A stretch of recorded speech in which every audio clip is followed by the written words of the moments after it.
శ్రీమాత్రే నమః.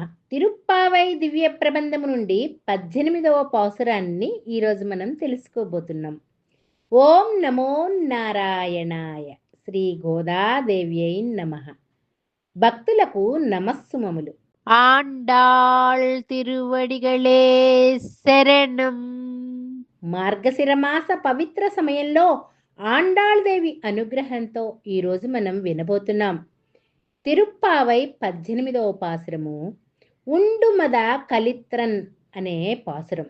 ఈ పాసురంలో శ్రీకృష్ణుని యొక్క పరమశక్తి, అహంకారము యొక్క నాశనం, సంపూర్ణ శరణాగతి అత్యంత బలంగా మనకు బోధిస్తుంది. ఇంతకుముందు ఆండాళ్ తల్లి గోపికలు అందరూ కలిసి నందగోపుని భవనానికి వెళ్ళి అక్కడి ద్వారపాలకులను ప్రార్థించి లోపలికి వెళ్ళి 17వ పాసురంలో నందగోపుణ్ణి, యశోదాదేవిని, శ్రీకృష్ణుణ్ణి, బలరాముణ్ణి నిద్ర మేల్కొనమంటూ ప్రార్థించారు. అయినా కూడా వాళ్ళు నిద్ర మేల్కొనలేదు. అప్పుడు వాళ్ళు ఆలోచించారట. అప్పుడు గుర్తొచ్చిందట నీలాదేవి. ఈ పాసురంలో ఆ నీలాదేవిని ఆండాళ్ తల్లి గోపికా సముదాయం మేల్కొల్పుతూ ఉన్నారు. అసలు ఈ నీలాదేవి ఎవరు అనే విషయానికి వస్తే, శ్రీకృష్ణుని మేనమామ కుంభకుడు, ఆయన కూతురే ఈ నీలాదేవి. ఈ నీలాదేవి అంటే శ్రీకృష్ణునికి చాలా ఇష్టమట. ఆవిడ సాక్షాత్తు లక్ష్మీదేవి అవతారమే. ఏ విధంగా అయితే శ్రీరామచంద్రుడు సీతాదేవిని స్వయంవరంలో శివధనస్సును ఎక్కిపెట్టి వివాహం చేసుకుంటాడో, అలాగే శ్రీకృష్ణుడు కూడా 7 ఎద్దులను కలిపి కట్టి ఈ నీలాదేవిని పరిణయమాడారట. కాబట్టి ఇక్కడ మనం అర్థం చేసుకోవలసినటువంటి విషయం ఏమంటే, ఆచార్యుని దగ్గరికి వెళ్ళినంత మాత్రాన, మంత్రోపదేశం చేసినంత మాత్రాన వెంటనే భగవంతుడు మనకు దొరుకుతాడనుకోకూడదు. ఇక్కడ ముఖ్యంగా కావాల్సింది ఏమంటే అమ్మవారి దయ. అమ్మ దయ ఉంటే అన్నీ ఉన్నట్టే. ఆ భగవంతుడికి మనకి కూడా మధ్యవర్తి అమ్మే. అందుకే అమ్మవారిని పురుషకారం అని కూడా అంటారు. పురుషకారం అంటే మధ్యవర్తి అని అర్థం.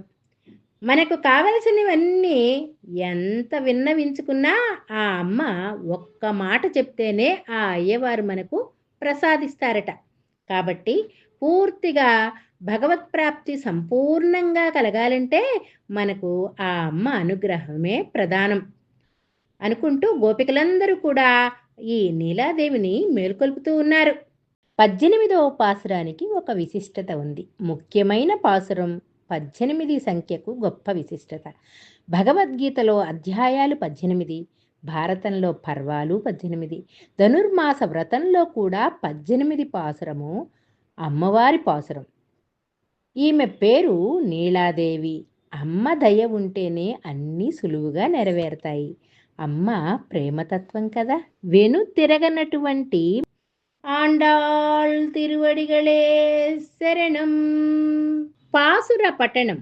உந்து மதகளித்த ஓடாத தோள் வலியன் நந்தகோபாலன் மருமகளே நப்பின்னாய் கந்தம் கமஜும் குஜலி கடை திறவாய் வனு எங்கும் கோடியுடத்தனகான் மாதவி பந்தல் மேல் பல்கால் குயலினங்கள் கூவினகான் பந்தார் விரலி உன் மைத்துனன் பேர்பாட செந்தாமரை கயால் சீரார்வலை ஒலிப்ப வந்து திறவாய் మగిజిరిందు ఏలో రెంబావాయ్. పదార్థ అర్థం. ఉందు శ్రవించుచున్న, మదం మదజలమును, గళిత్తు ఏనుగు వంటి బలము కలిగిన, ఓడాదా వెనుదీయని, తోల్వలియున్ అంటే భుజబలము కలిగినటువంటి, నందగోపాలన్ నందగోపుని యొక్క మరుమగళే ఓ కోడలా, నప్పిన్నాయ్ ఓ నీలాదేవి, కందమా అంటే పరిమళము, కమడుం అంటే అంతటా వ్యాపించి ఉన్న పరిమళం, అంతటా వ్యాపించి ఉన్నదట. కుళలి కేశపాసము గలదానా, కడై తిరువాయ్ గడి తీయుము. వంది వచ్చి ఎంగుమే అంతటను కోళ్ళు యుడత్తనగాన్ అంటే కూయుచూ ఉన్నవి, కోళ్ళన్నీ కూస్తూ ఉన్నాయట. మాధవి పందల్ మేల్ అంటే మాధవి లతల అల్లినటువంటి పందిరి మీద.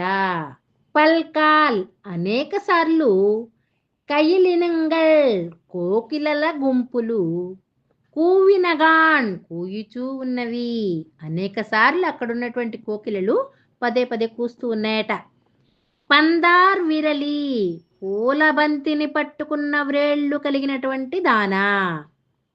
ఉన్మయుత్తునన్ మీ మేనమామను పేర్పాడా కీర్తించుటకు. సెందామరక్కయాల్ అంటే ఎర్ర తామరల వంటి చేతితో.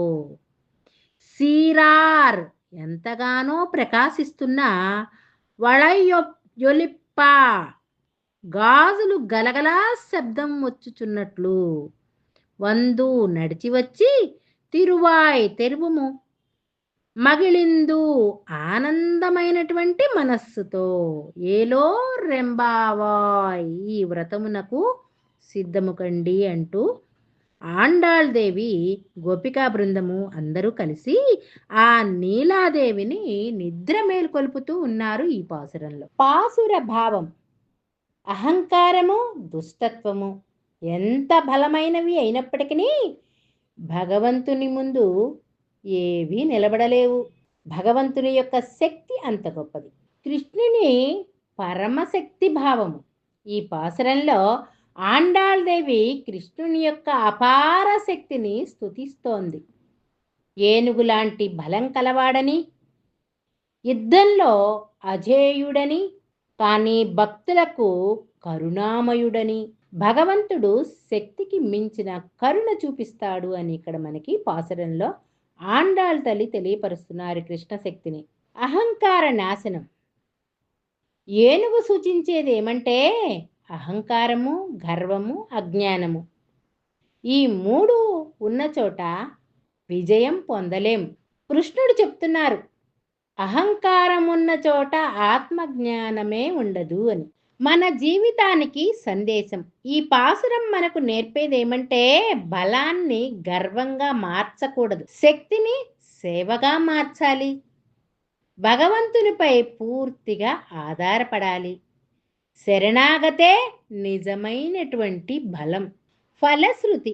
ఈ పాసురాన్ని నిత్యము వినేవారికి అహంకారం తగ్గుతుంది, శత్రుభయాలు తొలగిపోతాయి, మనస్సు స్థిరంగా మారుతుంది, ఆత్మబలం పెరుగుతుంది, శ్రీకృష్ణుని యొక్క అనుగ్రహం లభిస్తుంది. ముగింపు. ఈరోజు మనం తిరుప్పావై 18వ పాసురం ఉండు మద కలిత్రన్ అనే పాసురాన్ని తెలుసుకున్నాం కదా. ఇందులో భగవంతుని యొక్క పరమ శక్తి ఎటువంటిది, శరణాగతి తత్వం ఎలా ఉంటుందో తెలుసుకున్నాం. రేపటి రోజున తిరుప్పావై పాసురం 19 కత్తు విళక్కు అనే పాసురాన్ని తెలుసుకోబోతున్నాం. దీప మహిమతో మళ్ళీ మనమందరం భాగవతులమై కలుద్దాం. ఓం నమో నారాయణాయ. శ్రీ గోదాదేవ్యై నమః. ఆండాళ్ తిరువడిగళే శరణం.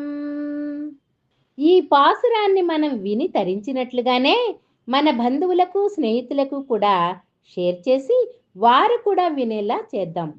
లైక్ చేయండి, సబ్స్క్రైబ్ చేయడం మాత్రం మర్చిపోకండి. శుభం భూయాత్.